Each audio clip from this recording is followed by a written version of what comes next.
दोस्तों, आज की वीडियो हम मुंबई की सरजमीन पर आराम फरमाने वाले अल्लाह के वली की करामत का वाकया समाअत करेंगे, जिसे देखकर इंसानी आंखें दंग रह जाती हैं। और ये करामत का वाकया मुंबई पुलिस के साथ पेश आया था, जिसे देखकर खुद मुंबई पुलिस वाले भी हैरान थे। तो दोस्तों, आज की वीडियो में उस करामत के वाकया को बयान करेंगे। लेकिन इस वीडियो को शुरू करने से पहले आप लोगों से एक छोटी सी गुजारिश है कि इस वीडियो को एक लाइक करके चैनल को सब्सक्राइब जरूर कर लीजिएगा। तो दोस्तों, आज हम जिन अल्लाह के वली की बारगाह की जियारत कर रहे हैं, उनका पूरा नाम हजरत हाजी अब्दुर रहमान शाह कादरी रहमतुल्लाही अलैह उर्फ डोंगरी के सुल्तान है। आपकी विलादत 1211 हिजरी में सनोर सलीम मदरसे में हुई। आपके वालिद का नाम हजरत शमसुद्दीन कादरी रहमतुल्लाही अलैह है। आपने हिंदुस्तान की रियासत महाराष्ट्र के मुंबई शहर में आकर पायदोनी में एक मस्जिद में सुकूनत इख्तियार कर ली। आप हाफिज़े कुरान थे और मदरसे में बच्चों को कुरान पाक की तालीम देते थे। हज बैतुल्लाह के दौरान आप रहमतुल्लाही अलैह ने मिर्जा सीना से फैज़ हासिल किया था। हज से वापस आने के बाद सब कुछ छोड़कर अल्लाह तबारक व ताला की इबादत व रियाजत में मसरूफ हो गए। आप रहमतुल्लाही अलैह अपने पास एक असा यानी छड़ी रखते थे, और जब कोई परेशान हाल या बीमार या आशे बजदा होते तो उस बीमार के सर पर छड़ी मार देते तो वो शिफायाब हो जाता, और जो परेशान होता तो उसके सर पर छड़ी मार देते तो उसे परेशानी से छुटकारा मिल जाता। हजरत अब्दुर रहमान शाह बाबा रहमतुल्लाही अलैह की बेशुमार करामतें हैं, जिनमें से एक करामत के बारे में कहा जाता है कि एक बार मुसाफिर खाने में हजरत अब्दुर रहमान शाह बाबा रहमतुल्लाही अलैह ठहरे हुए थे तो एक शख्स ने किसी गलत फहमी से पुलिस स्टेशन में आप रहमतुल्लाही अलैह के खिलाफ FIR शिकायत दर्ज करवाई। फिर पुलिस ने आकर आप रहमतुल्लाही अलैह को हवालात में डाल दिया। फिर शाम को लोगों ने हजरत अब्दुर रहमान शाह बाबा को बाहर टहलते हुए देखा, जबकि हवालात का ताला खुला भी नहीं था। फिर पुलिस ने आप रहमतुल्लाही अलैह को वापस हवालात में डाल दिया। लोगों ने फिर आप रहमतुल्लाही अलैह को बाहर टहलते हुए देखा। फिर पुलिस ने आप रहमतुल्लाही अलैह को हवालात में डाल दिया। फिर से उसी लोगों को आप रहमतुल्लाही अलैह बाहर नजर आए। कई बार ऐसा होने के बाद पुलिस ने खुद हजरत अब्दुर रहमान शाह रहमतुल्लाही अलैह को रिहा कर दिया। जिस पुलिस स्टेशन में आप रहमतुल्लाही अलैह को बंद किया गया था, वहां आज आप रहमतुल्लाही अलैह का चिल्लाए मुबारक मौजूद है। आपके अस्थानाए मुबारक पर कसीर तादाद में आप रहमतुल्लाही अलैह के अकीदतमंद अपने अकीदत मोहब्बत में आते हैं और फैज़ हासिल करते हैं। आप रहमतुल्लाही अलैह की विसाल 1 जमादिल अव्वल 1336 ईस्वी बा मुताबिक 13 फरवरी 1918 ईस्वी को हुआ। आपकी मज़ार मुबारक महाराष्ट्र के शहर मुंबई के इलाके डोंगरी में मौजूद है। अल्लाह तबारक व ताला की बारगाह में दुआ है कि अल्लाह तबारक व ताला अपने हबीब व पैगंबरे इस्लाम के वसीले से इश्क रसूल सल्लल्लाहु अलैहि वसल्लम अता फरमाएं और उम्मते मुस्लिमा को सीधी और सच्ची राह पर चलने की तौफीक अता फरमाएं। और जितने भी मुसलमान परेशान हैं, और ख़ास करके हिंदुस्तान के मुसलमान जिस पर बहुत ही ज़्यादा जुल्म किया जा रहा है, अल्लाह तबारक व ताला से दुआ है कि उन पर रहम फरमाएं, और जितने भी बीमार और परेशान हाल है उनको शिफा अता फरमाएं। आमीन सुम्मा आमीन। दोस्तों, हजरत बिस्मिल्लाह शाह बाबा रहमतुल्लाही अलैह की मज़ार महाराष्ट्र के शहर मुंबई के इलाके saint George CST railway station पर मौजूद है। आपका पूरा नाम हजरत सैयद बिस्मिल्लाह शाह कादरी रहमतुल्लाही अलैह है। आप आले रसूल हैं। आप मुल्क अरब से हिंदुस्तान तशरीफ लाए और महाराष्ट्र के शहर मुंबई के इलाके में सकूनत पजीर हुए। आप बड़े ही परहेजगार आबिदो जाहिद थे। आप बड़े ही जलीलुल कद्र वली कामिल है। आपका आस्थानाए मुबारक मुंबई के CST रेलवे स्टेशन पर प्लेटफार्म नंबर 15 पर मौजूद है। इसलिए लोग जब भी सफर करने के लिए जाते हैं तो आपकी बारगाह में इस अकीदत के साथ हाजिर होते हैं कि जब भी सफर के लिए निकले तो उनका सफर आसान हो और आपकी दुआ से उनका सफर खैरियत से हो। आप रहमतुल्लाही अलैह की करामात के बारे में ये मशहूर है कि जब हजरत बिस्मिल्लाह शाह रहमतुल्लाही अलैह अरब से हिंदुस्तान तशरीफ लाए और मुंबई में सुकूनत पजीर हुए तो आपने अपनी इबादत गाह एक दरख्त के नीचे बना ली। जहां आपने इबादत गाह बनाई थी वही ट्रेन की पटरी लगाई जा रही थी। एक मर्तबा हजरत बिस्मिल्लाह शाह रहमतुल्लाही अलैह चाय बना रहे थे, जिसकी वजह से उसका धुआं उड़ रहा था और उस वक्त ब्रिटिश अंग्रेजों का जमाना था। वह लोग ट्रेन की पटरी लगा रहे थे। जब उन लोगों ने देखा कि दरख्त के नीचे से धुआं निकल रहा है तो वह लोग उसके करीब गए तो देखा कि एक बुजुर्ग अल्लाह के वली चाय बना रहे हैं। तो उन लोगों ने उनको हटने के लिए कहा, क्योंकि उन लोगों को वहां पर पटरी बिछानी थी। लेकिन बिस्मिल्लाह शाह बाबा रहमतुल्लाह ने हटने से मना फरमा दिया, तो अंग्रेजों ने उनको जबरदस्ती हटा दिया और अपना काम शुरू कर दिया। काम करते करते रात गुजरी तो सुबह देखा कि जो पटरी उन लोगों ने बिछाई थी वो उखड़ी पड़ी हुई थी। तो फिर उन लोगों ने काम शुरू कर दिया और पटरी को वापस बिछाने लगे। इसी तरह रात गुजरी, फिर दूसरे दिन सुबह देखा तो फिर से पटरी उखड़ी पड़ी हुई थी। फिर से वो लोग पटरी बिछाते और वो उखड़ जाती। जब ऐसे 3-4 दिन ऐसे मामला होता रहा तो वो लोग समझ गए कि हो ना हो यह करामत उस फकीर की है जो चाय बना रहे थे। तो वह लोग पटरी को हटाकर दूसरी जगह शिफ्ट किया और फिर बिस्मिल्लाह शाह बाबा रहमतुल्लाह की वह इबादत वाली जगह को छोड़ दिया, जहां आज आप रहमतुल्लाह की मज़ार पाक मौजूद है। तो दोस्तों, ये है अल्लाह के वली की शान के। उन्होंने अंग्रेजों को यह सबक सिखा दिया कि कभी भी अल्लाह के वलियों से ना उलझना। अल्लाह ताला उसके हबीब और हजरत सईद बिस्मिल्लाह शाह और तमाम वलियों से हम सबको मुकम्मल इश्क़ के रसूल अता फरमाएं। दोस्तों, इसके अलावा आज की वीडियो में हम आपको एक और करामाती दरगाह के बारे में बताएंगे, इसलिए इस वीडियो को आखिर तक देखते रहिएगा। दोस्तों, आपने तो बहुत सी करामात के बारे में सुना होगा, लेकिन आज हम आपके सामने एक ऐसी करामात पेश करने जा रहे हैं जिसका हर किसी को यकीन करना बड़ा मुश्किल है। जी हाँ, आज हम आपके सामने एक ऐसी करामात का तज़किरा करने जा रहे हैं जिसकी वजह से एक ट्रेन एक जगह रुक गई और आगे नहीं बढ़ रही थी। जी हाँ दोस्तों, ये करामत सैयद रहमतुल्लाह शाह उर्फ चुन बाबा की है। आपकी करामत के चलते एक ट्रेन अपनी जगह पर खड़ी हो गई, मानो वो बर्फ सी जम गई, आगे ही नहीं बढ़ रही थी। उस पर सफर करने वाले तमाम लोग परेशान हो गए। फिर कैसे ये ट्रेन आगे बढ़ी और कैसे हुई ये करामत, आइए आज की इस वीडियो में हम जानते हैं। तो आप इस वीडियो को पूरा आखिर तक जरूर देखते रहिएगा। लेकिन उनके नाम अलग अलग कर दिए गए ताकि वाजह हो सके कि जो नबी दिखाते हैं उसे हम मौजिजा कहें और जो अल्लाह के वली दिखाते हैं उसे हम करामत कह सके। दोनों में ये फर्क आ सके कि दोनों जो है उनके काफी ज्यादा फर्क है। दोस्तों, रेलवे मास्टर जो था वो अब बेसब्री से इंतजार कर रहा था कि कब ये नमाज की अदायगी मुकम्मल करेंगे और कब ये ट्रेन में सवार होंगे। कहीं ऐसा तो नहीं कि इन्हीं लोगों की वजह से ट्रेन रुकी हुई हो और इसीलिए ट्रेन स्टार्ट ही नहीं हो रही हो।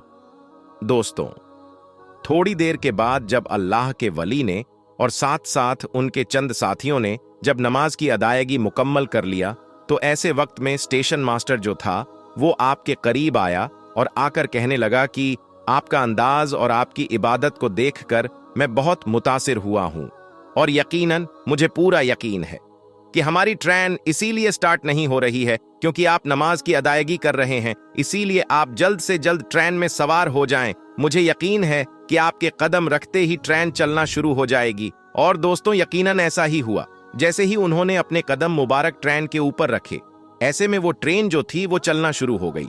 ये अल्लाह के वली की करामत। बाज लोग इस करामत को आला हजरत की करामत बताते हैं तो कोई हुजूर ताजु शरिया की करामत बताता है। बहरहाल दोस्तों, ये करामत किसी की भी हो, लेकिन यहाँ पर एक सबक मिलता है कि नमाज किसी भी हालत में माफ नहीं, चाहे आप ट्रेन में ही क्यों ना हो। जी हाँ, नमाज मोमिन की मिराज है, नमाज मोमिन के लिए राहत है, नमाज मोमिन के लिए सुकून है। नमाज जो है वो हर मुसलमान के ऊपर यानी मोमिनों के ऊपर फर्ज की गई है। उसमें किसी भी तरह की कोई कोताही नहीं, यानी आप चाहे किसी भी हालत में हो, यानी अगर आप बीमार पड़ चुके हैं, अगर आप खड़े होकर नमाज नहीं पढ़ सकते तो उसमें बैठकर नमाज पढ़ने का हुक्म है। अगर आप बैठकर भी नहीं पढ़ सकते तो ऐसे वक्त में आपको लेटकर पढ़ने का हुक्म है। अगर आपकी ऐसी हालत भी जिस्म का नहीं है तो आप आंखों के इशारे से नमाज पढ़ सकते हैं, यानी नमाज जो है वो किसी भी सूरत में माफ नहीं। दोस्तों, अगर अल्लाह तबारक व ताला से बात करना चाहते हो तो नमाज की हालत करें, और अगर चाहते हैं कि अल्लाह से बात करें तो ऐसे वक्त में कुरान मस्जिद की तिलावत करें। दोस्तों, नमाज में यकीनन बड़ी बरकतें हैं। नमाज यकीनन मोमिनों के लिए एक बहुत बड़ा तोहफा है। जी हाँ, एक ऐसा तोहफा है जिसे नबियों के इमाम हजरत मोहम्मद मुस्तफ़ा अल्लाह से मुलाकात करके लेकर आए हैं।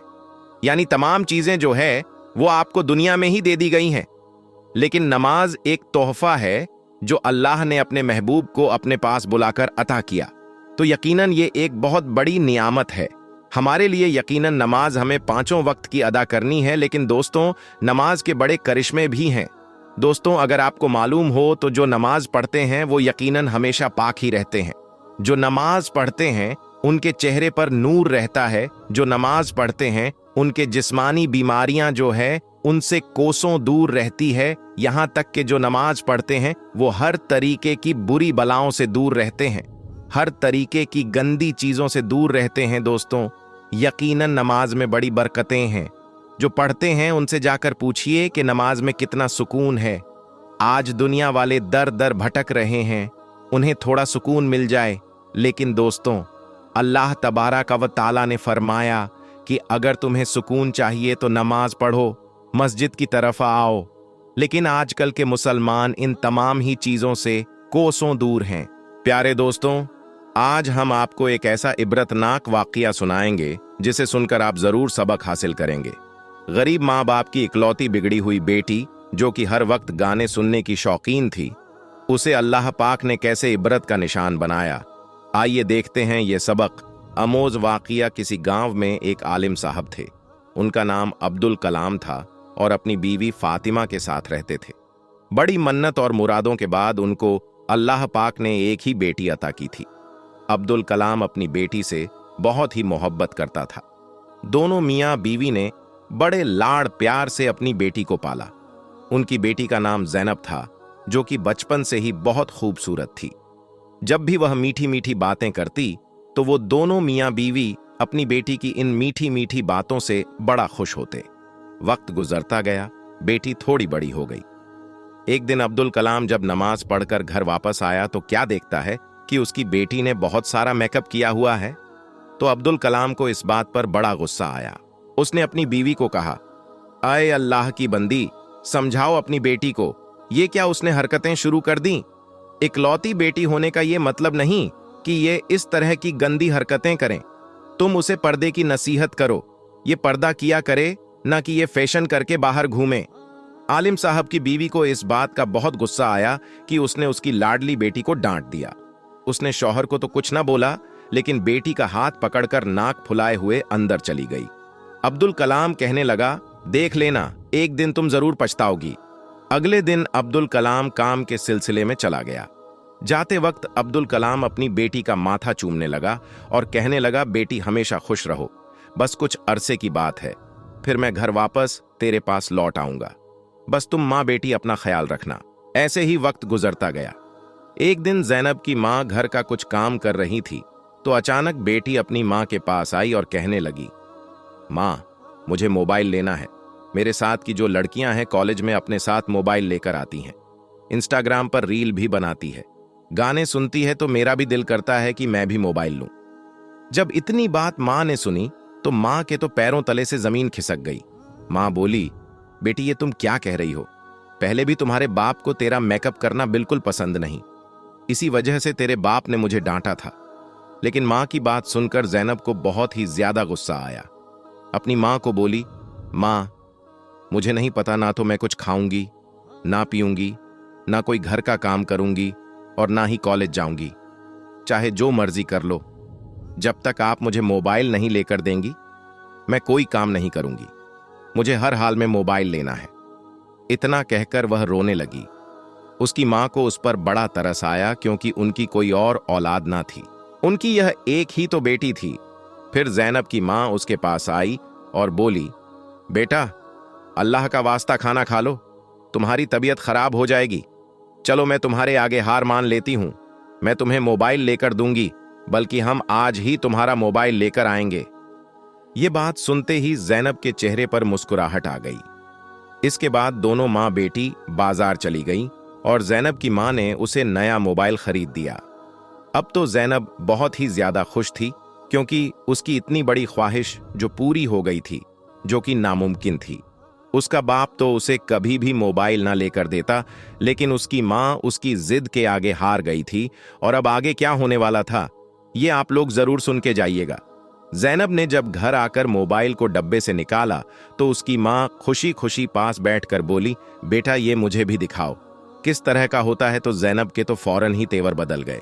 कहने लगी, माँ जा काम कर, तुझे क्या पता मोबाइल क्या होता है और कैसे चलता है। तू कौन सा पढ़ी लिखी है, तू तो है ही जाहिल। माँ को गुस्सा तो आया, लेकिन बेटी की खातिर माँ ने सब नजरअंदाज कर दिया। फिर वक्त यूं ही गुजरता गया। लड़की दिन ब दिन बिगड़ती गई, मोबाइल में हर वक्त घुसी रहती, माँ का कहना ना मानती, ना कोई घर का काम करती और ना ही नमाज अदा करती। और जब माँ नमाज पढ़ने लगती तो उस लड़की को इस बात की कोई फिक्र ना होती, बस वह मोबाइल में गाने चलाकर सुकून से सुनती रहती। जब उसकी माँ का नमाज से जहन उल्टा होता तो वह बेटी से बोलती, बेटी इसकी आवाज कम कर लो, मैं नमाज पढ़ रही हूं तो ध्यान भटकता है। आगे से बेटी जवाब देती, माँ तू नमाज कब पढ़ रही है, तेरे कान तो मेरे मोबाइल की तरफ लगे रहते हैं। माँ फिर भी सब्र के घूंट पी गई। अब उसको अपनी बेटी की फिक्र सताने लगी कि यह बेटी क्या करे। जैनब की माँ एक दिन फिर बेटी को समझाने बैठ गई कि बेटी खुदा का खौफ करो, इतना मोबाइल ना चलाया करो, तुम्हारी आंखें खराब हो जाएंगे, तुम बीमार पड़ जाओगी। बेटी मुझे तुम्हारी बहुत फिक्र है, कुछ घर का काम भी कर लिया करो। लेकिन जैनब को मोबाइल से फुर्सत ही कहां मिलती थी। उसने अपनी माँ की इतनी बात सुनने पर धक्का दिया और कमरे से बाहर फेंक दिया और कहने लगी कि मुझे डिस्टर्ब करने क्यों बार बार आ जाती हो, जब लाइट ऑफ हो जाएगी मोबाइल चार्जिंग पर लगाकर घर का काम कर लूंगी। उस वक्त जैनब की माँ को एहसास हुआ कि उसने कितनी बड़ी गलती कर दी और अब तो यह लड़की मेरे हाथों से निकल चुकी है। पहले तो जैनब मोबाइल पर गाने ही सुनती थी, लेकिन अब तो उसने हद ही पार कर दी। वह जिस कॉलेज में पढ़ती थी, उस कॉलेज में उसके साथ एक लड़का पढ़ता था, जिसके साथ जैनब की दोस्ती हो गई और दिन रात उसके साथ कॉल में लगी रहती। और जैनब अपना दिल उस लड़के को दे बैठी थी। वह लड़का उसे हर तरह की हरकत पर मजबूर कर रहा था और जैनब हर बात उसकी मानती जा रही थी। अब तो उसे अपनी माँ बिल्कुल भी अच्छी नहीं लगती थी। वह अपनी माँ को बर्दाश्त ही नहीं कर पा रही थी। बस हर वक्त यह दुआ करती कोई ऐसा दिन आ जाए और मेरी माँ कहीं गायब हो जाए, घर से ही चली जाए और मैं उस लड़के से जी भर के बातें करूं। ऐसे ही जब वह उस लड़के को अपनी तस्वीरें भेज रही थीं, तो जैनब की माँ ने उसे देख लिया तो उसने जैनब के मुंह पर एक थप्पड़ मारा और बोली, क्या मैंने इसलिए तुझे मोबाइल लेकर दिया था। जैनब को इतनी बात सुनकर बड़ा गुस्सा आया। उसने अपनी माँ को एक झटके से जमीन पर फेंका और मारने लगी और साथ साथ यह कह रही थी कि तुम्हारी हिम्मत कैसे हुई, मुझे थप्पड़ मारने की, मेरी अपनी जिंदगी है, मैं उसे अपनी मर्जी से जीऊंगी और एक तू है कि मुझे जीने का कोई हक नहीं देती, न कहीं तू मरती है न मेरी जान छोड़ती है। जैनब अब तो ना फरमानी की सब हदें ही पार कर चुकी थीं। वह अपनी मां को बुरी तरह मार रही थी। अचानक दरवाजा खुला और जैनब का बाप बिन बताए ही सऊदी अरब से वापस आ चुका था। उसने आते ही घर में यह माहौल देखा। उसने भागकर अपनी बीवी को जमीन से उठाया और बेटी को एक जोरदार थप्पड़ मारा और बोला कि बेटी शर्मो है या, क्या बेचकर खा गई हो, अपनी ही मां को थप्पड़ मार रही हो। जैनब की मां ने रोते रोते अपने शौहर को सब कुछ सच सच बता दिया। मैंने ही इस जलील को मोबाइल लेकर दिया, जिसकी वजह से यह लड़की बिल्कुल बर्बाद हो चुकी है। अब्दुल कलाम कहने लगा, अब क्यों पछता रही हो, यह सारा तुम्हारी डील का ही तो नतीजा है। अभी वो दोनों मियां बीवी इस तरह बातें ही कर रहे थे कि बेटी पांव पटकती हुई अपने कमरे में चली गई और जाते ही उसी लड़के को कॉल कर दी। उस लड़के ने आगे से जैनब को तसल्ली दी और माँ बाप के खिलाफ और भड़काने लगा। ये तुम्हारे कैसे माँ बाप हैं, तुझ पर तो जुल्म करते हैं, तुझे भी तो जीने का हक है, तू अगर मुझसे बात करती है तो क्या गुनाह करती है। जैनब कॉल पर रोती जा रही थी। उस लड़के ने जैनब से कहा, तुम्हारा बाप जो कुछ भी कमा कर लाया है, तुम ऐसा करो, सब कुछ समेट और मेरे पास आ जाओ, हम भागकर शादी कर लेंगे। जैनब ने घर में माँ का जितना भी जेवर और बाप का जितना भी पैसा पड़ा था वह उठाया और लेकर रात को चुपके से भाग गई। वह लड़का जैनब का इंतजार कर रहा था। जब उसने जैनब को आते देखा तो जल्दी से जैनब का सारा सामान पकड़ा और कहने लगा, तुम इधर ही रुको, मैं गाड़ी का इंतजाम करके आता हूं। फिर जैनब पूरी रात उस लड़के का इंतजार करती रही, लेकिन वो ना आया। जैनब को वहां पर एक बुजुर्ग आते दिखाई दिए। उस बुजुर्ग ने पूछा, बेटी क्या बात है, तुम अकेली क्यों बैठी हो और रो क्यों रही हो? जैनब ने रोते हुए उस बुजुर्ग को अपना सारा वाकया सुनाया। उस बुजुर्ग ने जैनब को समझाया और बोला, बेटी अभी भी कुछ नहीं बिगड़ा, फजर से पहले का टाइम है। फजर से पहले पहले तुम ऐसा करो, चुपके से घर लौट जाओ, तुम्हारे माँ बाप को कुछ पता नहीं चलेगा और उनकी इज्जत बच जाएगी। जैनब ने बिल्कुल ऐसा ही किया और चुपके से अपने घर वापस आ गई। देखा तो उसके माँ बाप अभी सो रहे थे। वह भी चुपके से आकर लेट गई। जब सुबह हुई, माँ ने घर में देखा तो ना कोई पैसा था और ना उसका कोई जेवर था। वह रोने पीटने लगी, लेकिन जैनब के दिल में फिर भी जरा सा रहम ना आया कि मैं अपनी गलती का एतराफ करे और सब कुछ सच सच बता दूं। उसकी हरकतें वैसी की वैसी ही रहीं। फिर एक दिन ऐसे ही जैनब को उसी लड़के का फोन आया और कहने लगा, जैनब मुझे कुछ पैसों की जरूरत है, तुम मुझे कुछ पैसे भेजो, वरना मैं तुम्हारी भेजी हुई तस्वीर लोगों को दिखा दूंगा और तेरे बाप को भी दिखा दूंगा। तेरे बाप की एक टके की इज्जत ना रहेगी। अगर तुम्हें अपनी इज्जत प्यारी है तो मुझे रकम भेज दो। लेकिन जैनब तो अपने बाप का सारा पैसा पहले ही बर्बाद कर चुकी थी, उसके पास अब पैसा देने के लिए नहीं बचा था। फिर उस लड़के ने भी बगैरती की तमाम हदें पार कर दी और उस जैनब की सारी तस्वीर उसके रिश्तेदारों और अपने दोस्तों में शेयर कर दी। जब जैनब के बाप को बेटी की यह नाजेबा तस्वीरें देखने को मिली और लोगों ने तरह तरह की बातें की, तो उसका बाप यह सब बर्दाश्त ना कर सका और सदमे से वहीं दम तोड़ गया। लेकिन जैनब तो पता नहीं फिर भी किस मिट्टी की बनी हुई थी। बजाय गम मनाने के या तौबा करने के, अपनी हरकतों से बाज ना आई। अब तो वह जैनब क्लब जाना शुरू हो गई और अब उसकी बेवा माँ बेचारी बेटी को बड़ा समझा रही थी, लेकिन बेटी तो बिल्कुल बिगड़ चुकी थी। अब जैनब ने रात को भी लेट से आना शुरू कर दिया, क्योंकि बाप का साया उसके सर पर नहीं रहा था। जिसने उसे डांटना था, इसलिए और आजादी से फिरने लगी। उस लड़की को घर की कोई फिक्र नहीं थी कि घर में मेरी माँ किस तरह से गुजर बसर कर रही है, किस तरह मेरी खाना पीना पूरी कर रही है और किस तरह घर का किराया दे रही है। उस लड़की को हर वक्त अपनी ही पड़ी रहती थी। अब तो वह अक्सर ही अपनी माँ को बिल्कुल नजरअंदाज करने लग गई थी। उसने अपनी तालीम बस कॉलेज तक ही हासिल की। इसके बाद अपने तालीमी सिलसिले को जारी न रख सकी। उसे कुछ ही रहम आया और अपनी माँ का हाथ बटाने के लिए एक जगह नौकरी करने लगी। माँ इस बात पर तो बहुत खुश थी कि उसकी बेटी अपने घर के खर्च चलाने के लिए पैसे कमा कर ला रही है और उसका फिक्र भी कम हो गया। लेकिन वह इस बात पर बहुत ज्यादा परेशान थी कि 19 साल की लड़की अक्सर रात तक बाहर रहती थी। उसका मोबाइल फोन भी बंद होता और अपनी माँ को यह बहाना करती। एक काम की ज्यादती की वजह से वह अपना मोबाइल बंद कर देती है। जैनब की माँ को उसके इस झूठ से चिढ़ हुई।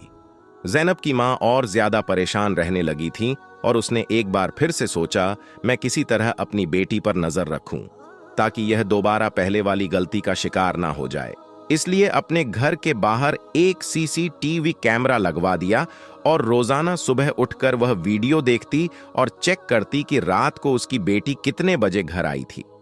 जैनब अपनी मां की इस हरकत से बहुत ज्यादा परेशान थी और शदीद गुस्से में भी थी और उसने अपनी मां से झगड़ना भी शुरू कर दिया कि तुम अपनी बेटी पर शक कर रही हो, यह अच्छा नहीं है।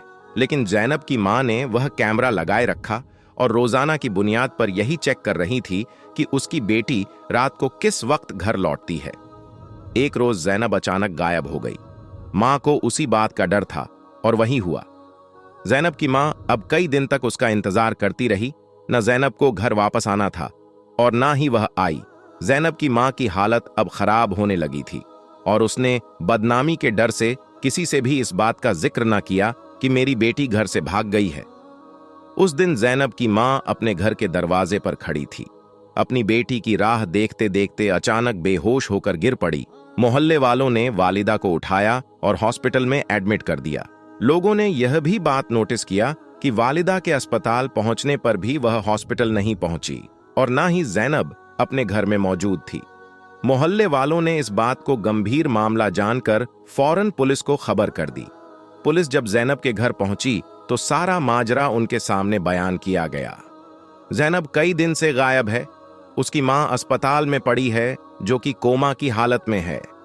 पुलिस ने कार्रवाई करते हुए घर की तलाशी ली और उसी घर की तलाशी के दौरान दरवाजे पर लगा हुआ कैमरा भी देखा और उसकी सारी रिकॉर्डिंग भी देखी और उस कैमरे की सारी वीडियो रिकॉर्डिंग अपनी मोबाइल में ले ली तो उस कैमरे की वीडियो का बतौर जायजा लिया गया, लेकिन कुछ नहीं पता चला। जब पुलिस की टीम जंगल की तरफ गई तो जैनब झाड़ी में बेहोश पड़ी हुई थी। पुलिस की टीम ने जल्दी से उसे हॉस्पिटल ले गया, लेकिन वह कुछ ही देर में तड़प तड़प के इस दुनिया से रुखसत हो गई, क्योंकि डॉक्टर ने बताया कि इसके साथ 3 दिनों से जंगली जानवर उसके जिस्म को नोच रहे थे और इसके प्राइवेट पार्ट के साथ जानवरों ने बहुत घिनौना काम किया था, जिसके कारण इसकी हालत मौत से भी बदतर हो गया था और उसकी मां अभी भी कोमे में थी। वह बेहोश थी। उसकी मां को पता भी नहीं था कि उसकी नाफरमान औलाद इस दुनिया से रुखसत हो चुकी है। अब मोहल्ले वालों ने जैनब के कफन दफन का बंदोबस्त करना था, क्योंकि जैनब की मैयत बिल्कुल लावारिश पड़ी हुई थी। उसका बाप नहीं था और उसकी मां बेहोश थी, तो अब मोहल्ला वाले की यह जिम्मेदारी बनती थी कि वह उसके कफन दफन का इंतजाम करें। मोहल्ले की औरतों ने जैनब को गुस्ल दिया, तो उसी वक्त गुस्ल देते ही जैनब के जिस्म से अजीब बदबू उठने लगी। गुस्ल देने वाली औरतें तौबा तौबा करते हुए गुस्ल दे रही थीं।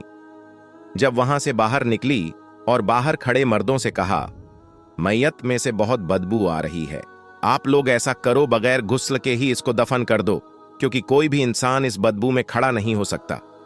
मोहल्ले के मर्दों ने उन औरतों को समझाया, ये सब आपका काम है, वो जैसी भी थी, तुम लोगों का फर्ज बनता है उसे गुस्ल दो। वह मुसलमान लड़की थी, बेशक वह नाफरमान थी अपने वालदैन की, उसने अपनी जिंदगी में बहुत गुनाह किए थे, लेकिन हम यह गुनाह नहीं कर सकते।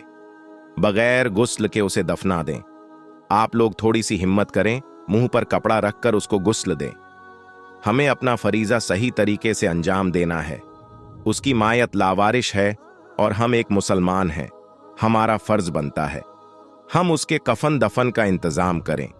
अगर हम उसको बगैर गुस्ल के दफना देंगे तो कयामत के दिन अल्लाह ताला हमसे भी सवाल करेगा। मोहल्ले के मर्दों ने उनको खुदा का खौफ दिलाया तो उनको एहसास हुआ और उन्होंने मुंह पर कपड़ा डालकर जैनब को गुस्ल दिया। औरतों का काम तो यहीं पर मुकम्मल हो गया। अब मर्दों की बारी थी।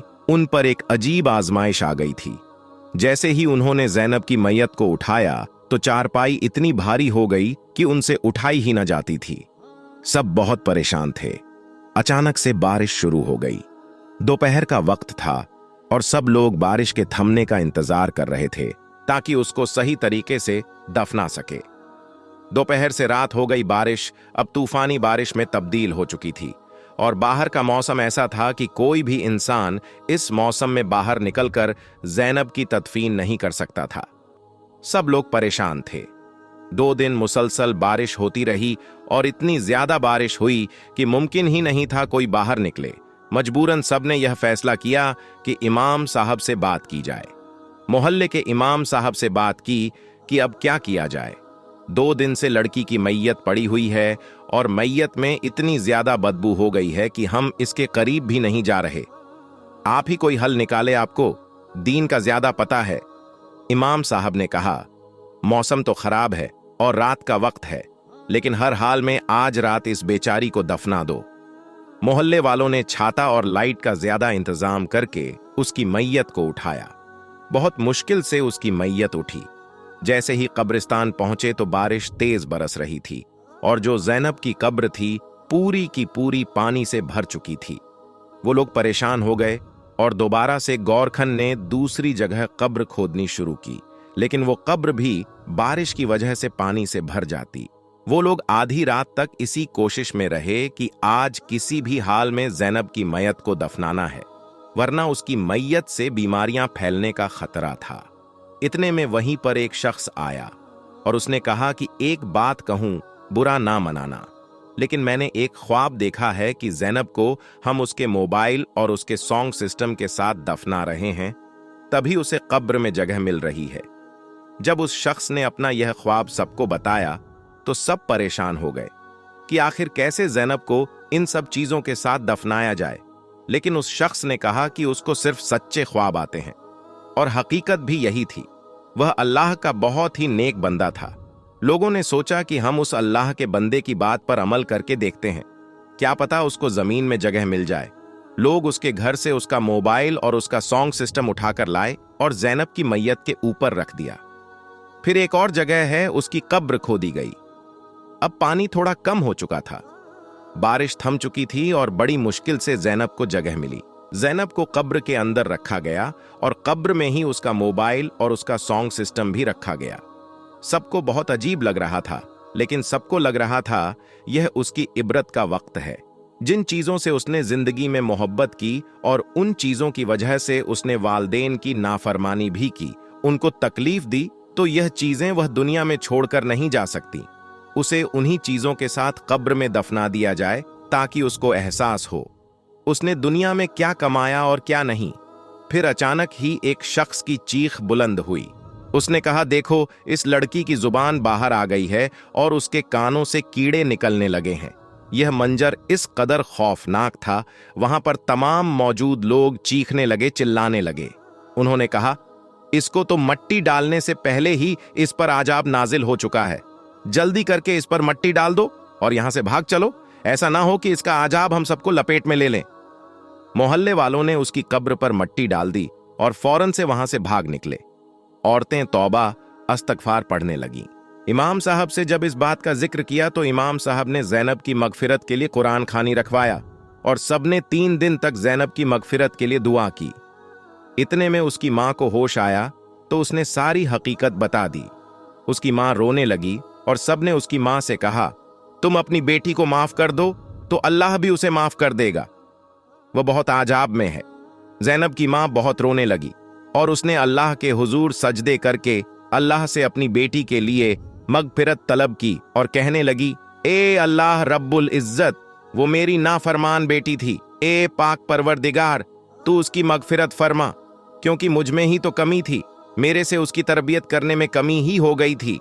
मैंने उसको इतना लाड प्यार दिया और उसकी ये जिंदगी मेरे लाड प्यार का नतीजा ही थी जो बुरी गुजरी।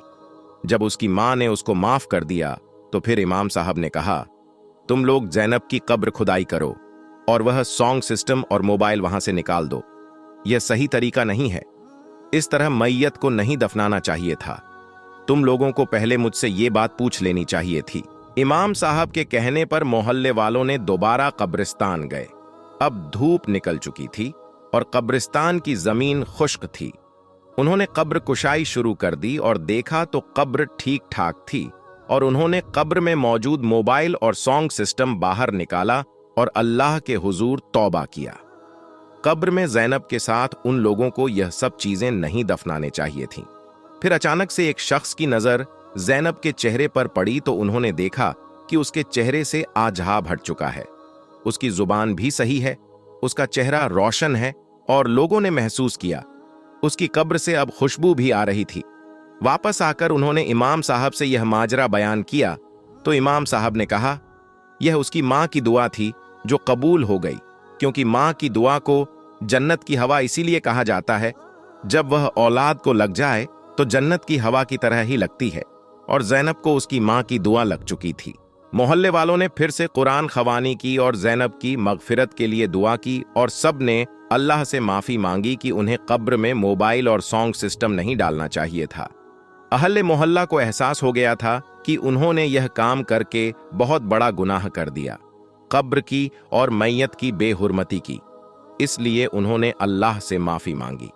कुछ दिन बाद ज़ैनब की मां को एक ख्वाब आया जिसमें ज़ैनब बहुत खुश थी और अपनी मां से कह रही थी, मां, मैंने तुम्हारी और अब्बा की सारी जिंदगी नाफरमानी की, तुम लोगों को बहुत तकलीफ दी जिसकी मुझे बहुत बड़ी सजा मिल रही है, लेकिन जैसे ही तुमने मेरे लिए दुआ शुरू की तो अल्लाह ने मुझसे आजाब हटा दिया।